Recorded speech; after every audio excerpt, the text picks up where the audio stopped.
All praises to Yahweh, Basham Yahweh Shai, Basham Kodash. Double honors to the apostles and the elders of Great Millstone, and Shalom to the elected nation of Israel. This is going to be Revelation, the book of Revelation, 11th chapter, and what I'm going to be talking about.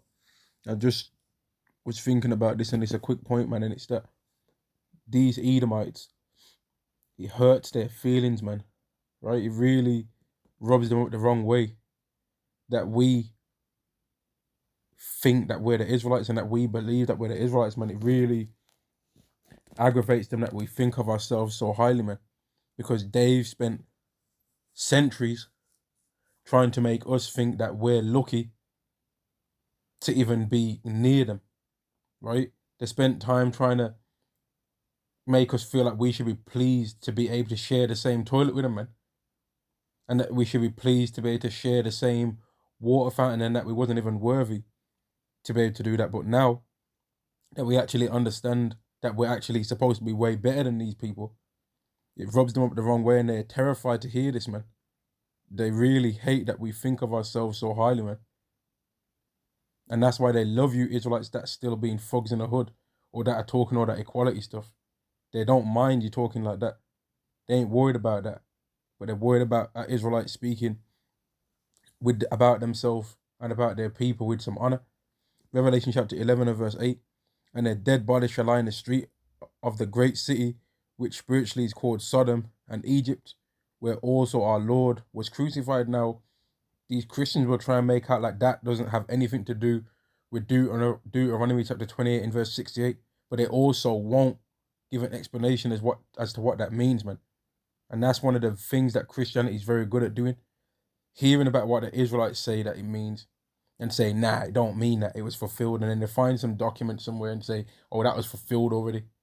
But they don't say and stand bold and say anything about the real world that he can point to that things was fulfilled in, man. They don't want to say that. They can't do it, man. Verse 9.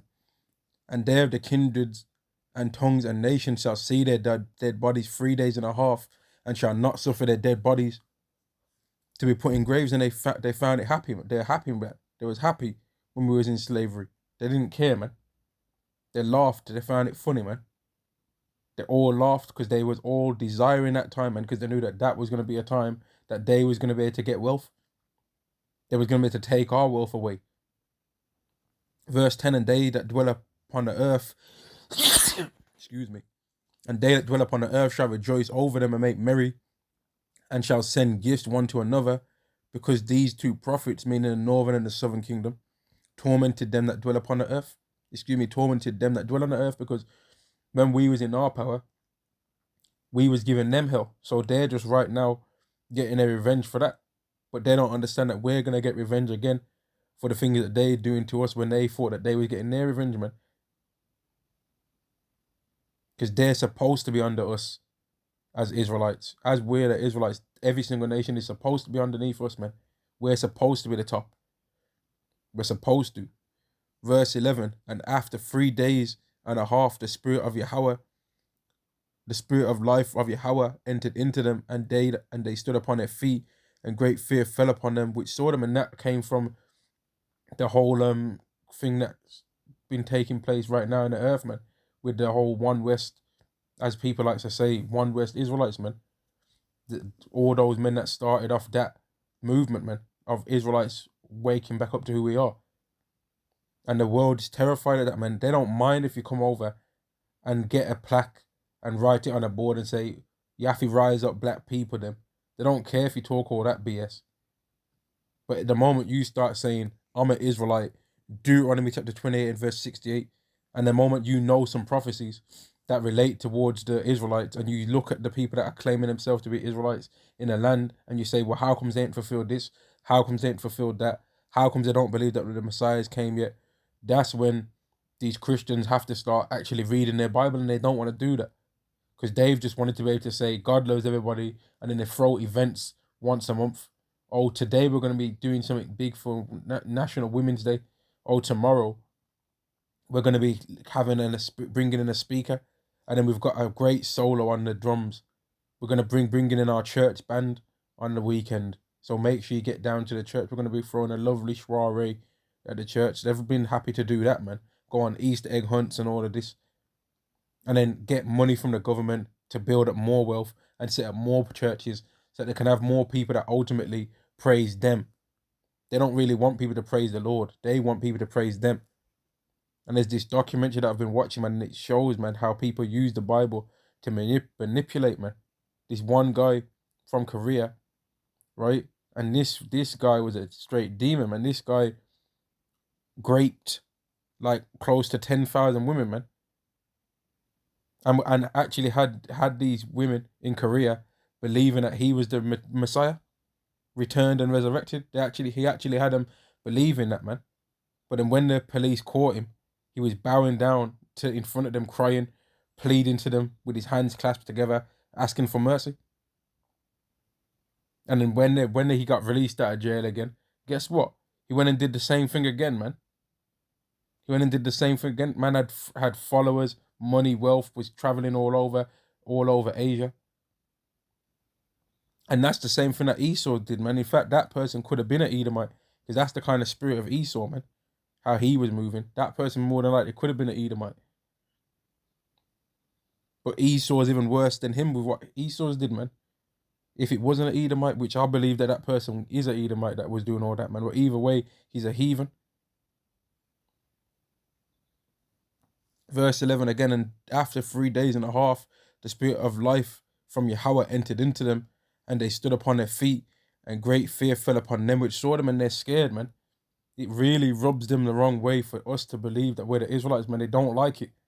So now they're having to pull out their Bible and go back and read things that they never used to even speak about before, man. The Christian church never even used to speak about Esau. They never used to speak about the curses and apply them to the people that are calling themselves the Israelites. They never used to have to even look and think about it. They just thought, yep, 1948, it was all fulfilled. But then they didn't think, hang on, but if that's fulfilled, then why aren't we in the kingdom? They never thought about these things. But now they've been made to have to think. Now they've been made to have to read their Bible, man. And that's the thing that Christians like to do the least. The last thing a Christian wants to do is read their Bible. All they want to do is read one Bible verse, right? And then say a whole bunch of speech that's related to love or something like that. And then they want to give their testimony on how they used to be a crackhead or something like that. And then they found Jesus, as they want to say all the time. But then when you find out now that they're in the church, a lot of the times they're even more of a bigger demon than there was when they were just smoked out. And they're added from one demon onto another, man. But these people, they hate the fact that we think that we're the Israelites, man. They can't stand it, man. They hate that. This is Ezekiel chapter 37 and verse 1. The hand of Yahweh was upon me and carried me out in the spirit of Yahweh and set me down in the midst of the valley which was full of bones, and caused me to pass by them round about. And behold, there were very many in the open valley, and lo, they were dry. And he said unto me, Son of man, can these bones live? And I answered, O Yahweh, thou knowest. So Ezekiel saw a valley, and it was full of dry bones, man. And he was thinking, right? He was asked, can these bones live? Can these bones become and receive any life to them? Is it possible for these bones to receive life to them? And this was a vision. Is it possible for these bones to receive life in them that are dry like this? They ain't even got no moisture no more. All the synovial fluid surrounding these bones is gone. Right? Can these bones live? Verse 4, and again he said unto me, prophesy upon these bones, and say unto them, O ye dry bones, hear the word of Yahweh. Thus saith Yahweh unto these bones, behold, I will cause breath to enter into you, and ye shall live. And I will lay sinews upon you, and bring up the flesh upon you, and cover you with skin, and breath in you, and ye shall live, and ye shall know that I am Yahweh. And this is the same bones, the same dead bodies that was lying in that great city, which is spiritually called Babylon and Sodom, man. Egypt and Sodom. It's the same type of event, man. The same spiritual thing that's being spoken of, man. Them receiving life, man. And didn't the rebirth of the Israelites, finding out who they were, take place in America and spread all over the earth? Verse 7. So I prophesied as I was commanded, and as I prophesied, there was a noise, and behold, a shaking, and the bones came together, bone to his bone. And when I beheld, lo, the sinews and the flesh came upon them, and the skin covered them above, but there was no breath in them. Then said he unto me, prophesy unto the wind, prophesy, son of man, say to the wind, thus saith the Lord Yahweh, come from the four winds, O breath, and breathe upon these slain, that they may live. Now, doesn't the Bible didn't Yahweh Shai explain the spirit as the wind? Didn't he do that? So I prophesied as I was commanded, and the breath came into them, and they lived and stood upon their feet, an exceeding great army.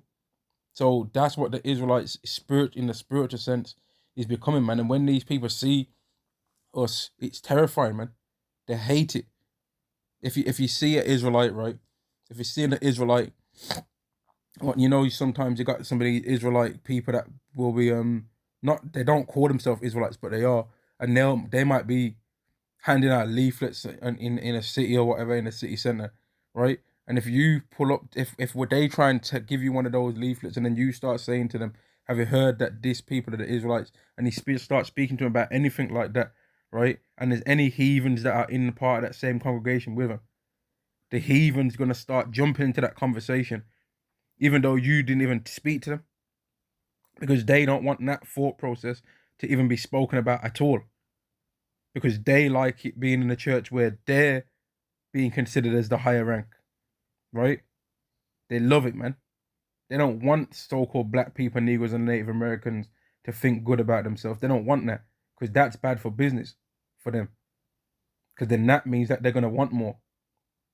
That means they're not just going to be happy having a job and having a car and paying rent and being able to maybe go restaurant 2 times a month or something like that, and then maybe if they're lucky, be able to go on holiday once a year and have to book time off holiday, book time off for holiday, right? And then you go to work, you go on holiday, and you're there, and then you might go there for a week, and you're enjoying 6 days of the holiday, but that 7th day, you're catching hell because you know you got to go back all the way to wherever you're from, whatever place you live, where your house is at, and then you got to go back to work on that 7th day, or if not the 7th day, but on the 8th day, you got to go back to work. And 6 days ago, or 3 days ago, 2 days ago, you was on a beach somewhere chilling, but now your ass is having to deal with people that you don't like in your job, having to get spoken to like a piece of dirt by some Edomite manager called Alan, that's running his mouth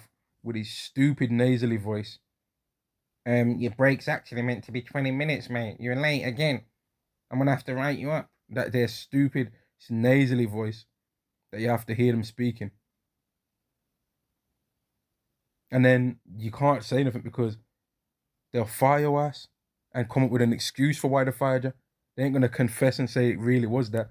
But if you work at an agency with some of these scumbags, instead of them trying to give you the updated wage and give you a contract so that you have a permanent job, they'll be trying to come up with a way to fire you. You understand? And then if you're lucky to get a job where you're part of a union or whatever, mate, they're still going to be trying to antagonize you in other methods to try and get your ass fired, because they might have a cousin or a brother or a friend that's a heathen that they want to have your job. So we're always just trapped and continually antagonized by these people, man. So when we stand up and we say that we're Israelites, they don't like that, because that means that we're not going to be happy with that anymore, man, and that we're going to want even more. And didn't Pharaoh have a problem when the Israelites kept saying, we need to let us go? Didn't he call them lazy and say, that's the reason why you're complaining, because you ain't got enough work to do? So get back to work and start working for them even harder.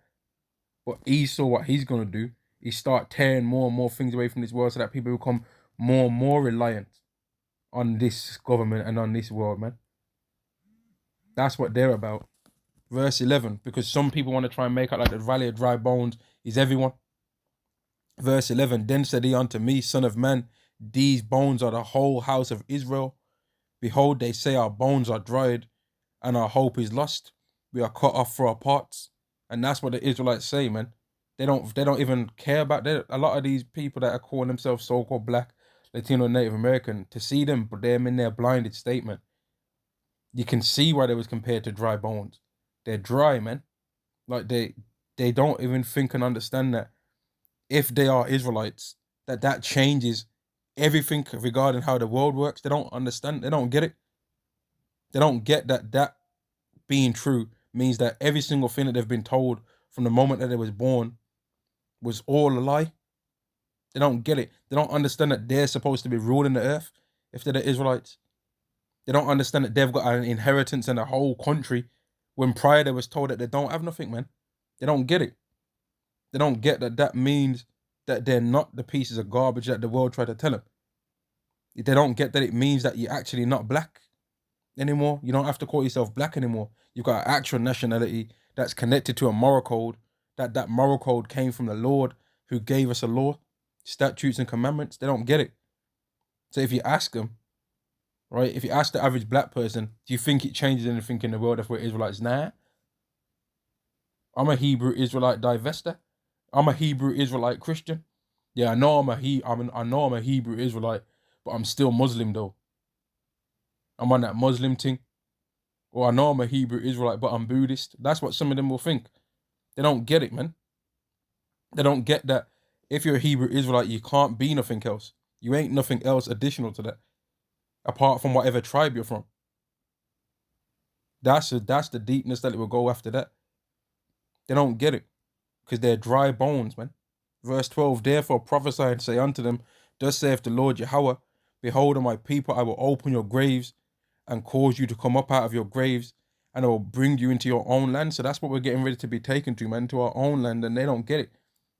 A lot of these Israelites that are even picking up the Bible, and they might be Jehovah's Witness, Christian, whatever different congregation, they don't understand that if they're the Israelites that they're reading about in this book all the time, that means that all the great things that these people have done, you was doing them. But it also means that the stiff neck that they had was part of your people. And it also means, though, that the landmass that they've been promised as an inheritance belongs to you. And they don't get it. A lot of them, they don't get it, man. And to see, that's what I'm saying, man, to see them in their blinded state is actually like a scary thing, man. It's actually scary to see how blinded they are, and the blinders are going to come off when it's too late, man. Let me see if I can remember where that is. Is it 6 and 9 or 9 and 6? Let's see. Here we go. This is Isaiah chapter 6 and verse 9. And he said, go and tell this people, hear ye indeed, but understand not, and see ye indeed, but perceive not, because they've got the same eyes and ears that we have, but they haven't got the types of eyes and ears that's required to understand and to believe that they're an Israelite, man.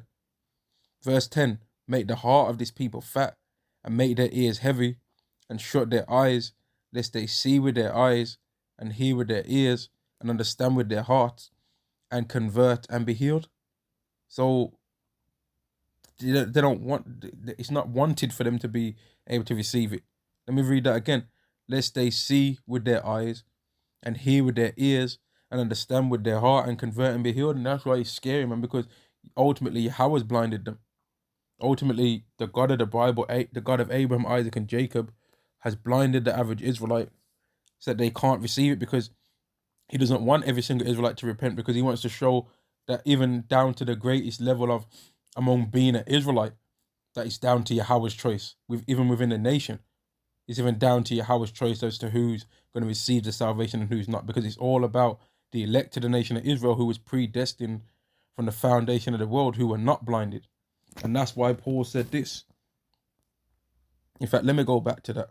Verse 11, then said I, Lord, how long? And he answered, until the cities be wasted without inhabitant, and the houses without man, and the land be utterly destroyed. So these people have been blinded all the way up until the last point, man. They've been blinded all the way up until the last point, and it's a scary thing to see, man. To see, like, you're talking and you're saying, you might be talking to a person and saying words at your mouth, and they're listening because you hear them acknowledging things that you're saying. Yeah, oh, I didn't. Yeah, oh, okay. Yeah.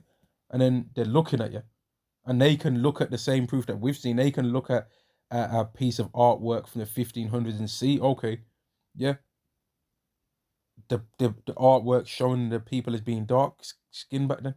They can see it, and they can see that these artwork came from Russia. So clearly, we wasn't just Africans swinging in trees, because we was even in Russia too. And they can see these things, but they'll be like, yeah, so, and what does that mean? They don't get it. They can't understand the deeper meaning, man, because they've been blinded. Romans chapter 11 and verse 7. What then? Israel have not attained that which he seeketh for, because the whole nation of Israel in general has not received this message, neither was it given unto everybody. But the election have obtained it, and the rest were blinded. So the rest of Israel have been blinded, but the election have obtained it. The elect of the nation of Israel have obtained it, and they understand, they can see. They can read Revelation 13 and 16. Then they can look out into the outside world and study and see, okay, this piece of thing here clearly does all the things that this thing mentioned in Revelation 13 and 16 would do. Therefore, the thing that's mentioned in Revelation 13 and verse 16 in the spiritual sense is called the charagma of the beast. But in the earthly sense, what they would call it, what they're going to be calling it on earth, is going to be the RFI. You see? The RFI, the NFC, the IoT, the IOB. And you can't even say it how you'd want to say it, because they would take it off the internet, man. It would get dragged down with before it even gets one view. But I'm gonna end the lesson there. To see these Israelites in their blinded state is a scary thing, man. But ultimately, it's prophecy.